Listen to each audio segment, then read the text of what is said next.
Shalom shalom, ndongeye kubagumira mwese mu izina rya Yesu Kristo. Nizere neza ko aho muri muguwe neza.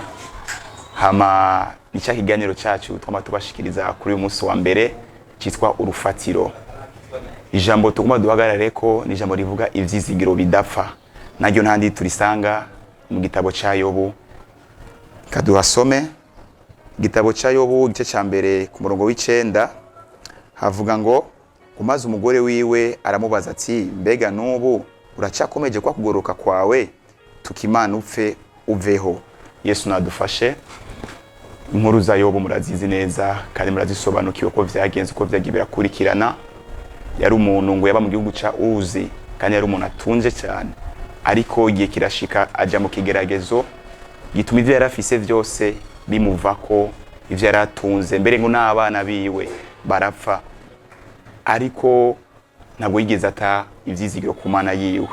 Birashika na muka Yobu cyangwa umugore wa Yobu ico kigeragezo nawe nyene kiramukorako, gushika abwira umugabo wiwe ati oya kubo vyakabereye uzoguma uko gushika ryari, raba utuka Imana kugira upfe, kuko muka Yobu yarabizi neza yuko umugabo we niyatuka Imana acapfa. Ariko siko Yobu yabigenjeje, kuko yaragumije umutima we ku Mana. Ikindi naco bitwigisha iki mwene data uriko uradukurikirana? Byerekana ko muka Yobu we yarafise ivyizigiro ku butunzi, kwitunga, yibagira ko ivyo navyo ari ibintu bishira bihera nk'akanya kisase. Ariko Yobu wewe yarizigiye Imana, afise ivyizigiro bidapfa bizima. Yarazi neza ati nubwo ibiheze ndazi nyuma yibi Imana izonshumbusha.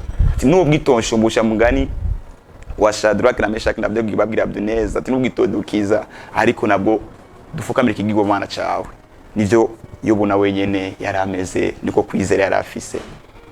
Rero mwene data urankurikirana, byo shoboka na wewe ukaburi mu bigeragezo bingana nk'ibi Yobu yararimo, canke bifise indi sura biriko birakugora, ubona epfo ubona ruguru hose ukabona tanzira, ariko ndakuremesha gira ivyizigiro bidapfa.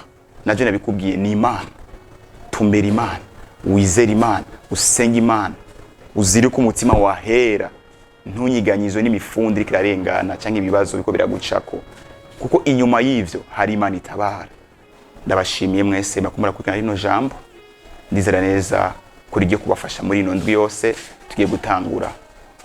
Mana data wa twese uri mu ijuru, izina ryawe niryubahwe. Ndagushimiye kubiri iri jambo, reka rero rigende ginjire mu mutima w'uyu mwene data ko radukurikirana, rimufashe rimukomeze.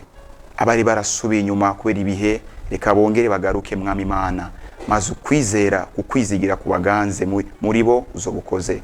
Nuko amashimwe na yawe ibihe byose mu izina rya Yesu Kristo, amen.